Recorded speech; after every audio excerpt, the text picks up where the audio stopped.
what's up? My name is Dom. Welcome back to my channel. If you're new to my channel, I typically make bookish content, movie content, and anything else in between because I like to do whatever I want on this channel, and tonight is going to be movie content. For today's video, we are going to go over all 31 movies I watched in the month of October. I absolutely did not do that on purpose, 31 movies in 31 days. It just happened to work out like that.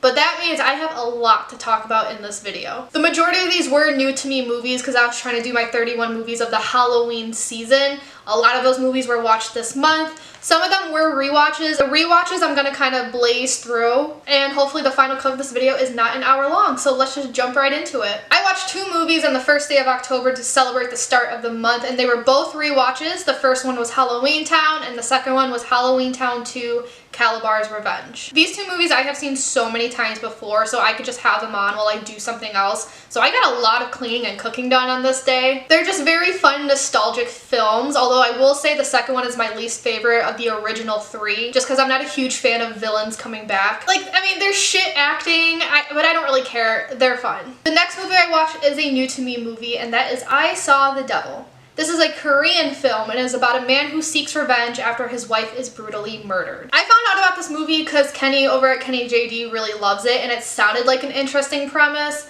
I ended up giving this film only 3 out of 5 stars. I thought it was just okay. It's a very graphic movie, and when it comes to my personal taste, I can only handle gore so much. I wouldn't say this movie's torture porn, not like some of those other like gory, scary movies. This is also not a horror film, it's more so thriller. Like, it's not torture porn, but it's still just too much gore for my personal taste. So I was often covering my eyes. I'm sorry, I just get so squeamish. And it is a very formulaic film, so it did often get repetitive.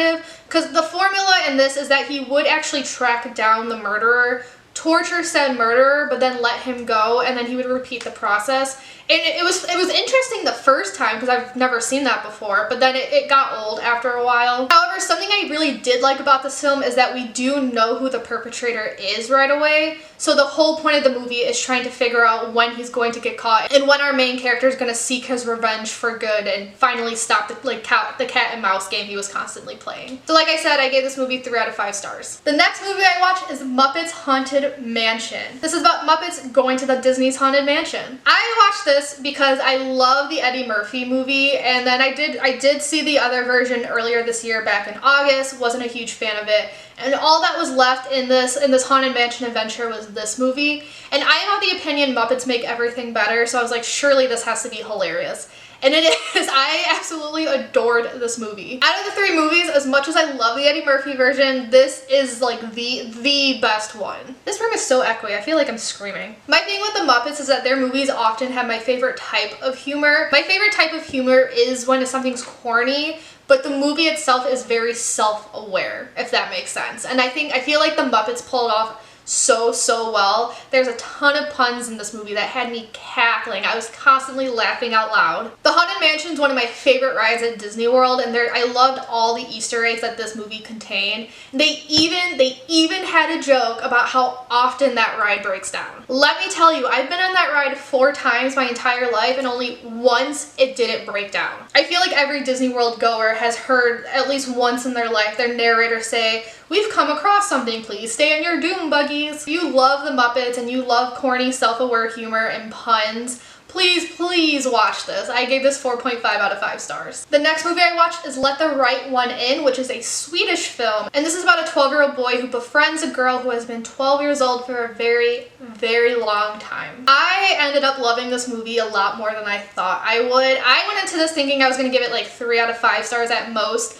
I gave it 4.5 out of 5. It was sold to me as horror, and I guess you could still consider it horror. It definitely has horror elements, but this felt more like a coming-of-age story. It was just a really cute exploration of what it's like to grow up. Like, you're watching a boy discover girls for the first time, but you're also watching this girl discover boys for the first time. And I don't mean that in like a sexual way. I just mean that in a cute, innocent way. Like, I feel like we can all remember a time where we were discovering who we were attracted to for the first time. Despite the fact that this movie was about a vampire and it got graphic sometimes, there was just something so sweet and innocent about the relationship between the 2 characters.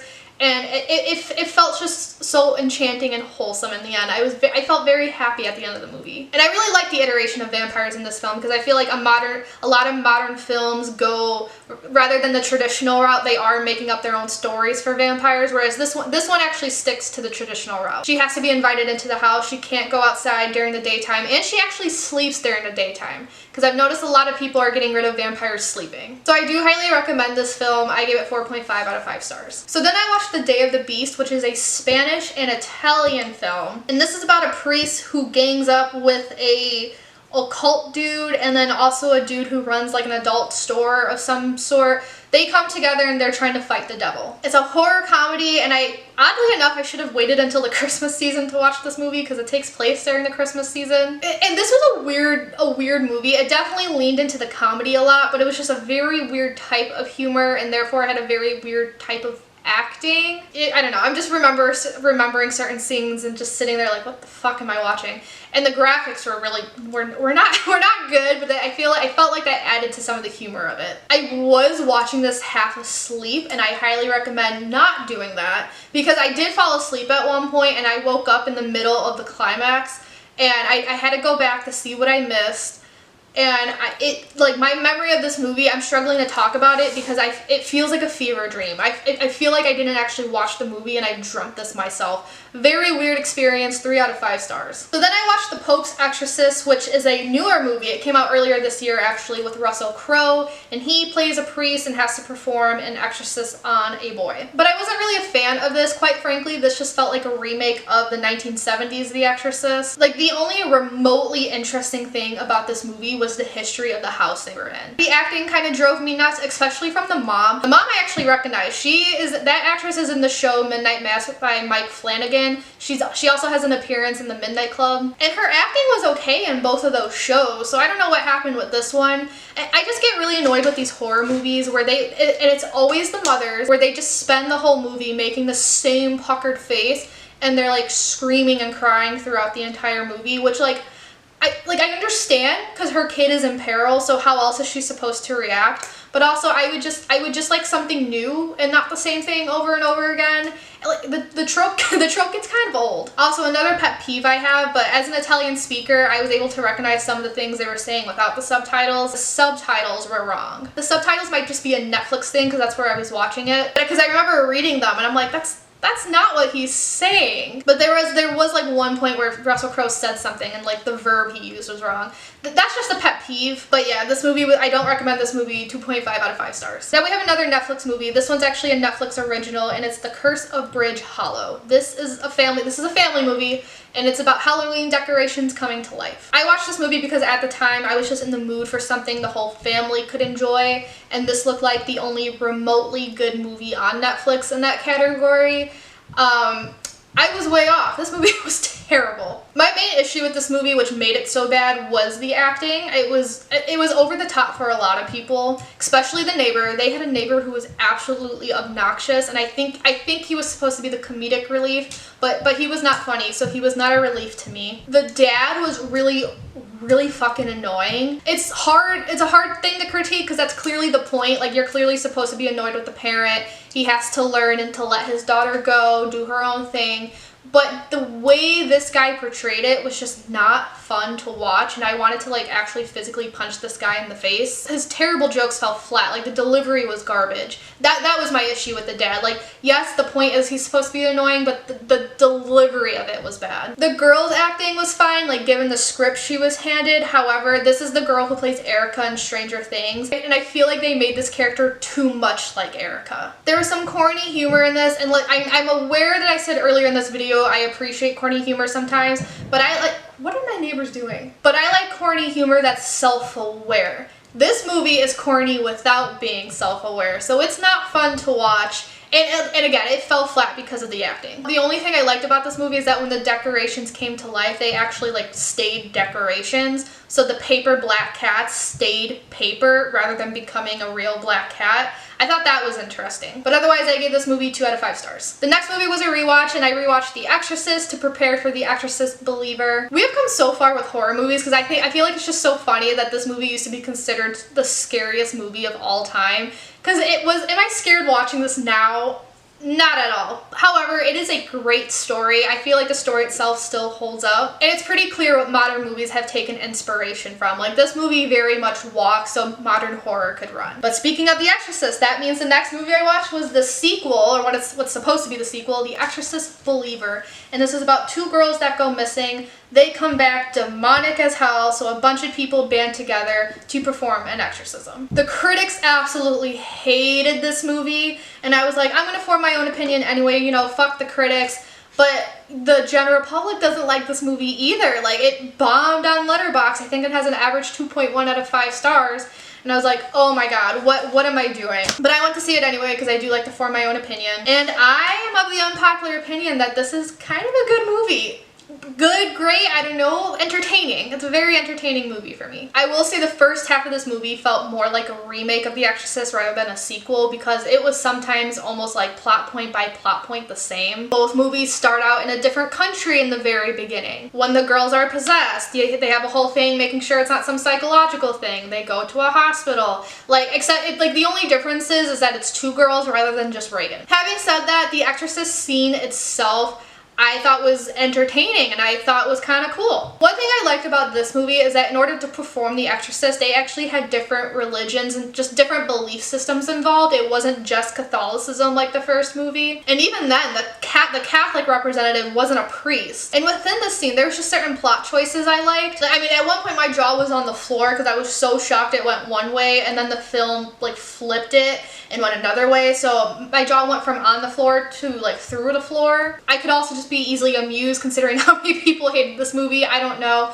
But the little girls, I will say, they acted their asses off. My favorite parts of the movie were when they were mocking lines that were said in the first one. Because I remember in the first one they were saying the power of Christ compels you, whereas in this one, you know, they were making their faces and their voices and saying, does the power of Christ compel you? As they were just mocking the people around them. But I gotta hand it to those little girls. I don't know what it is with children in horror movies, but every time I see a child in a horror movie, they act their fucking ass off. And the ending to this movie, the last 2 minutes, corny? Yeah. Do I care? No, it put a smile on my face. So I gave this movie 4 out of 5 stars. It's on the low end of 4 out of 5, but I enjoyed it. Then I watched Carrie for the first time.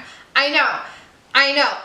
I also reacted to this, but it's been in copyright jail for so long. I'm trying to get it out for Vlogmas. I don't know if I'll have the video out by the time you see this one. Hopefully I just don't give up on it. But I watched this because I read the book last year, and this is actually a pretty close adaptation, all things considered. The acting in this movie is on point. That scene where the mom and Carrie are screaming at each other in the beginning of the movie, stressed me out. And it got me looking at them like, what the fuck am I watching? Because they're supposed to be a crazy family, and they sure were crazy. And I really like the way this movie would juxtapose certain images. There's a scene where the mom's on the phone, and she's juxtaposed with the Virgin Mary, and there's another scene where Carrie's looking in the mirror, and she's juxtaposed with Jesus Christ. The ending scene scared the shit out of me, because the ending is different than the book. The book ends on more of a solemn note. This one ends on a typical horror movie note. I think I almost screamed when that happened. And I will say, I sympathized with Carrie more in this movie than I did in the book. I was sympathizing with her throughout the book, but by the end of the book, I was like, okay girl, you're doing a little too much.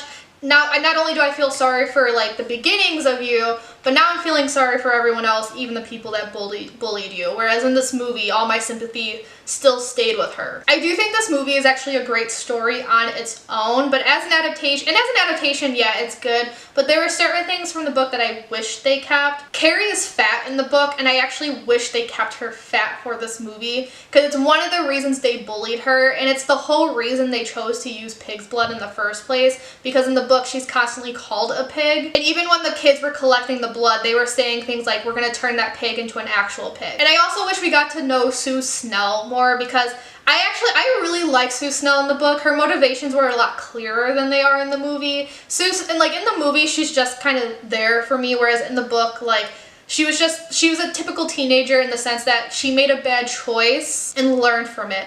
She's a good person who happened to do something bad, just hopefully the rest of us are. And I wish they showed the amount of damage Carrie actually did. I don't even know if this is a spoiler. I feel like at this point we all know about the prom night scene, but in the movie, Carrie's damage was just prom night at the gym and then what she did to her own house, whereas in the book, not only was it the school, but she terrorized her entire neighborhood. And I think that's why I had more sympathy for her in the movie than the book, because in the movie she did significantly less damage. But yeah, it was still a good movie. I give it 4 out of 5 stars. So on Friday, October 13th, I decided to watch Friday the 13th for the first time. This is when a bunch of camp counselors are being killed. It's a slasher movie. We all know who Jason is. I don't have much to say about this movie because I have mixed feelings when it comes to slashers. This one in particular, it's good, dumb fun. I did like the twist with the mom, but it's good, dumb fun. However, it's just flabbergasting to me that this movie spawned a franchise that's currently like 10 to 11 movies long. Yeah, this is, I made a video about like 31 movies, 31 reviews where I quickly went through these movies, and I literally cannot elaborate on what I said from that video. So yeah, 3 out of 5 stars. The next movie was a rewatch. I rewatched Nightmare Before Christmas. This is my favorite movie of all time. I rewatch it every Halloween. This year I wasn't even actually watching it. Again, I've seen it so many times I could do things while it's on, so I was cooking a meal while I had this on, and I was singing along to it, and I was even saying some of the dialogue. I think I know this entire movie by heart. So then I watched a movie, As Above, So Below. This is about an archaeologist who's searching for something, so she goes to the Paris catacombs. It's a found footage film. These movies are hit or misses. Twitter told me, if you like the Blair Witch Project, you'll like this film. The Blair Witch Project scared the fucking shit out of me, so I was like, ooh, I'm excited to watch this movie, but by the end of the movie, that's when I firmly decided I'm going to stop taking recommendations from Twitter, because this movie was garbage. This movie was not scary. I think my first problem with this film that kind of ruined the rest of it for me was just the dumb decisions made in the beginning. Like very early on in the movie, first of all, I ain't going to the Paris catacombs unless I have a professional tour guide like I had one in Rome. But they're like, no, we're just gonna pluck some people off the streets who do this for fun. The acting in this movie was okay. I was kind of hoping for a more like documentary-esque acting that we saw in the Blair Witch Project. Didn't really get it for this one, because some of the acting could be a little bit wishy-washy. Weirdly enough, one of my gripes is actually the camera work, because it's supposed to be found footage. It's supposed to be a group of unprofessionals taking their own cameras. Certain times the camera work just seemed too professional for me to believe it was a found footage film. And this also got boring at times, so 2.5 out of 5 stars. Next we have Night of the Living Dead, which is about a group of people hiding out in a house because zombies are amok. This was just a good, typical zombie flick. I don't have any like major critiques to say. Like basically everything I have to say I said in that 31 movies video. It was a little too slow for my taste at times, and I almost gave it 3 out of 5 stars. But the ending is what made the film for me, because I was just so flabbergasted. I felt so fucking bad and felt like it wasn't fair. It was a knife to the heart, so I gave it 4 out of 5 stars. The next movie I watched was Ty West's X. This is about a group of people in the 70s. They go to a farm to make a professional dirty film, but it's basically a porno, but there is a serial killer in their midst. I don't really have much to say about this film because overall I thought the narrative was just okay. Like I do believe this film's a bit overrated, but I can't say why. You ever watch a movie and you're like, yeah, that was fine, but like you don't have anything negative to say about it, but you don't have anything like super positive to say either. It was just okay. That's how I feel about this film. The villain really skews me out though. They did a hell of a job with her. 3 out of 5 stars. So then of course I watched Pearl, An Extraordinary Origin Story. This is an origin story of the villain from X. This is another movie that I watched and in the end I was like, yeah, that was alright. I have nothing bad to say about it, nothing great to say about it. It was just okay. But I did like it better than X. And Mia Goth acted her ass off in this film. The screaming, just the face. She makes the most deranged facial expressions. I was so uncomfortable watching the end credits. I really wish the Oscars would consider more horror movies, because if they did, I could see her being nominated for this. Next, I watched a thriller called The Little Girl Who Lives Down the Lane. This is about a girl living in this fancy house. People are constantly checking up on her because they think there's no adult in the house and she is living by herself. So I included this in my spooky season watch because the ads and also the movie poster make this seem like a creepy movie.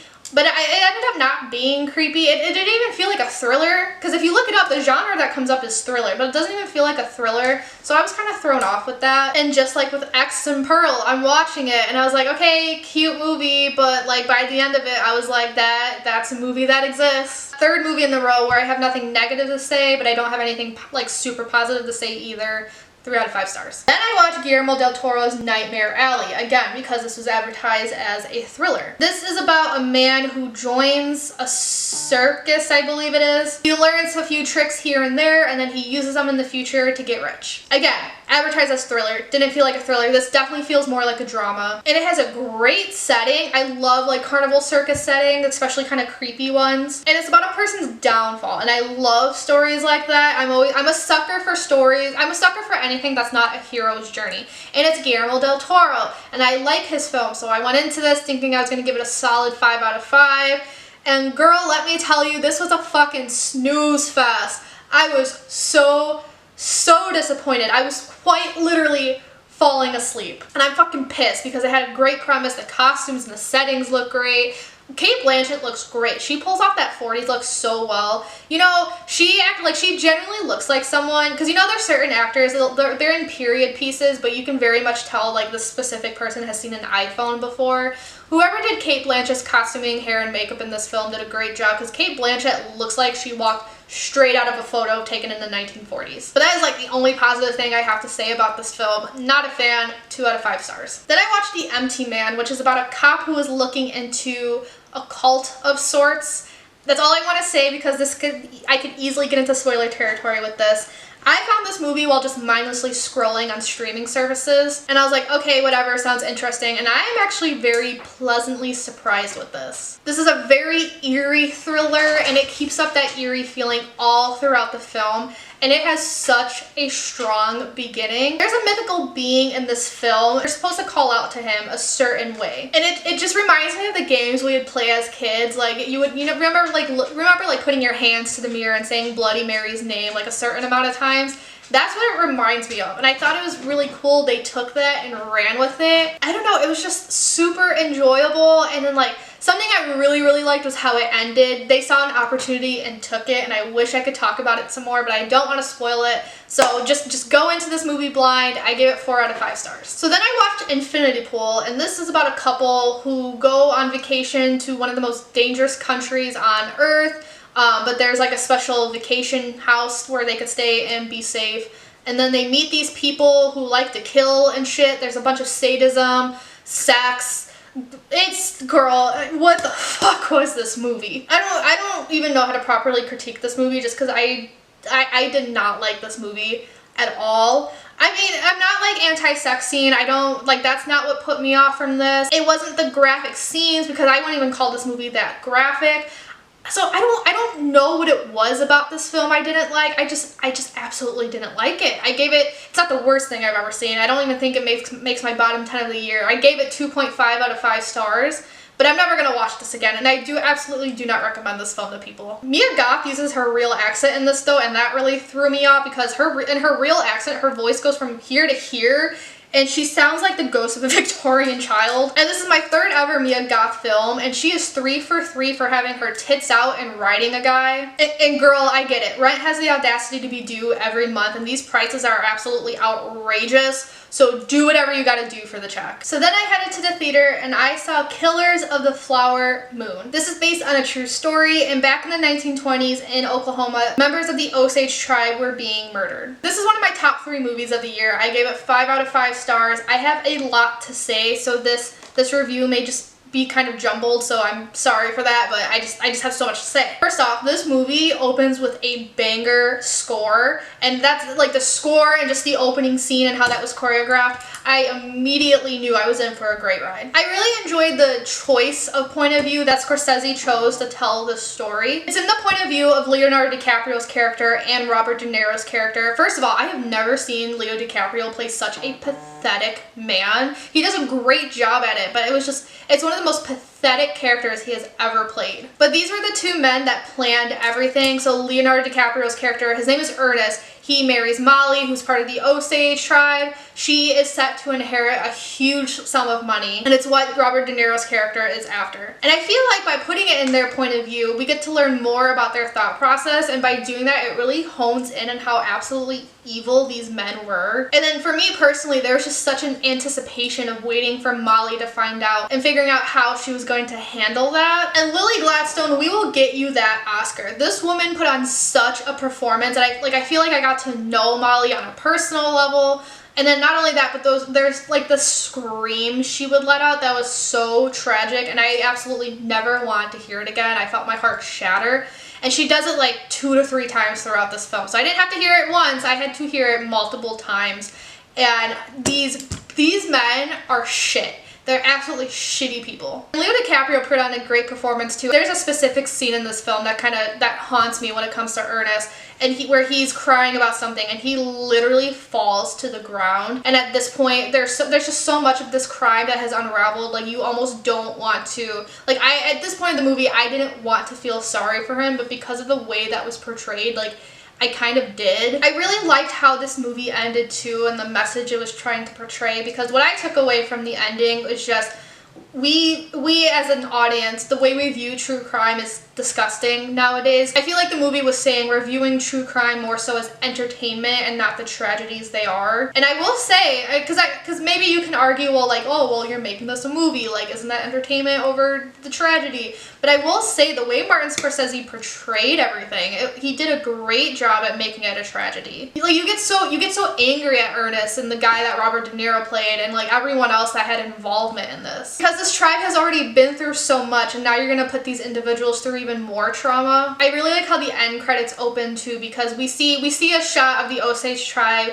singing and playing their drums, and I really like watching it fade to black and the end credits starting, but the music keeps going. They're singing and drums keep going until that eventually fades, and then the end credit music is just nature sounds. I'm the type of person, when I go see movies, I sit in that theater until the credits stop rolling, because one, I always want to see if there's a post-credit scene, but two, because I like to see what kind of music they choose for the end, because I'm a huge movie music person, and I really like the choice that was made here. I will say, for those of you who can't sit through long movies, this is a very, very long movie. It's 3.5 hours long, and it does feel like it's 3.5 hours, but me personally, I don't mean that in a bad way, because I was engrossed that entire time, and I feel like this is the rare instance where a movie that long absolutely cannot be shorter, because everything that was said in this movie absolutely needed to be said. And it did so well in the box office that I'm really hoping this opens doors for Native American people to be able to tell their own stories, but with a Martin Scorsese budget, with a Hollywood budget. Because there was a guy on Twitter, I think his name is Christopher Cote, he worked on the movie too. He made a comment saying he wished this movie was told in the perspective of Molly, but he thinks it would take an Osage creator to do that. And I would actually love to see this movie in that perspective. And I hope Hollywood sees that and allots this money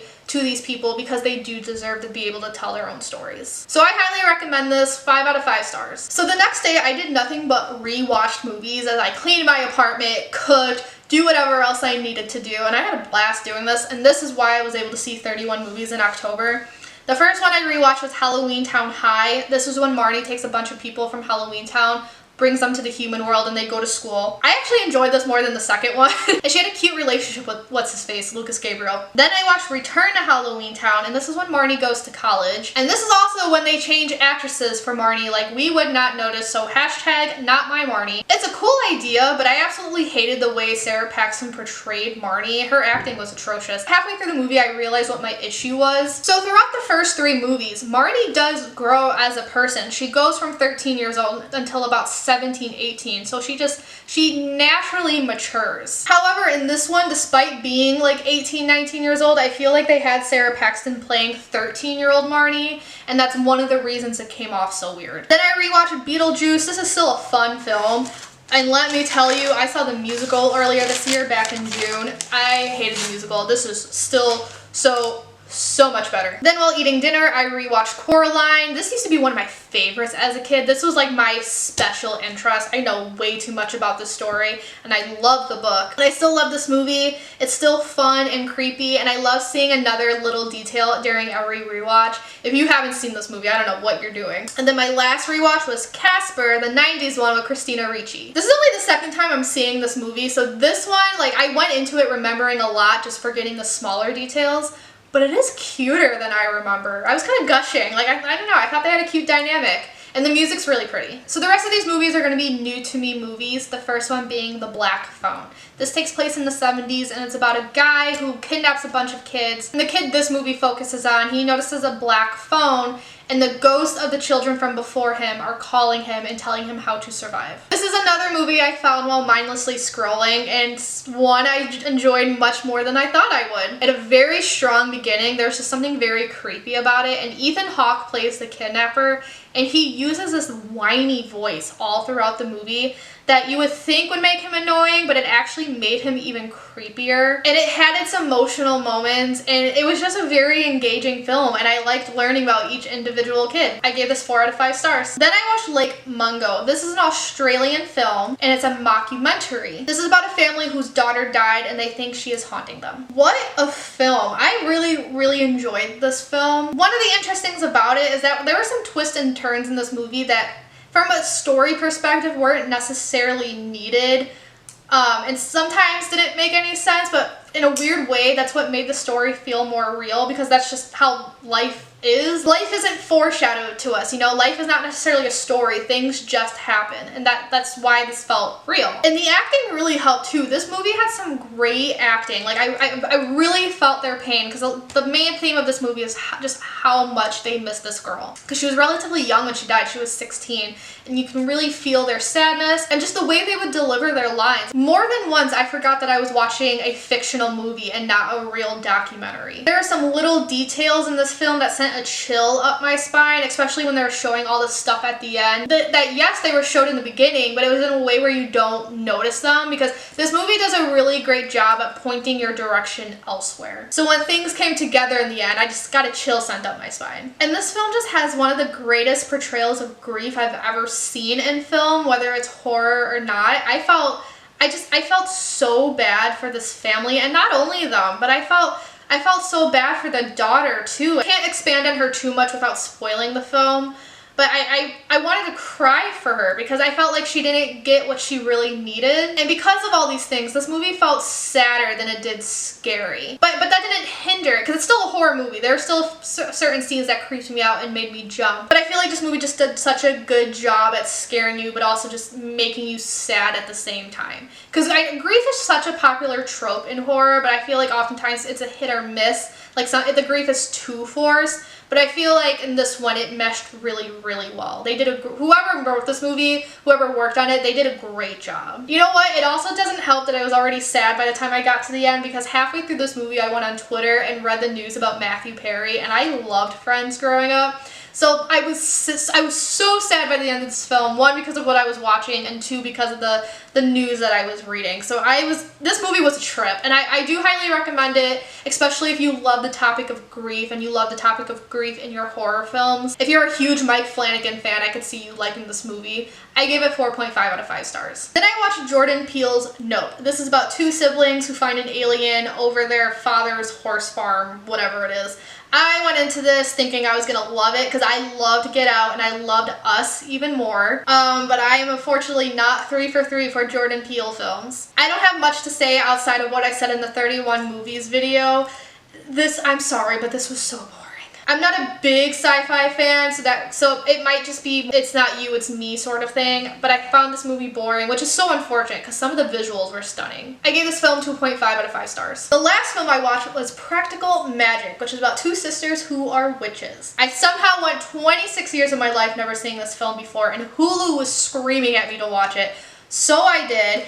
And I found this movie to be cute. I really like that it focused more on the sisterly bond than any romance. There is romance in the film, but I do like that they kept the focus on the sisters, and I did like the fall vibes. However, I just wish there was more witchiness to this film. But I do like it. I could see myself rewatching it in the future. I gave this 3.5 out of 5 stars. And that is it for this video. Let me know down below if you guys have seen any of these movies and what your opinions are of them. If you like this video, give it a big thumbs up, comment, subscribe. Y'all know the drill. Without further ado, I'm gonna peace out, and I'll see you guys later. Ciao a tutti.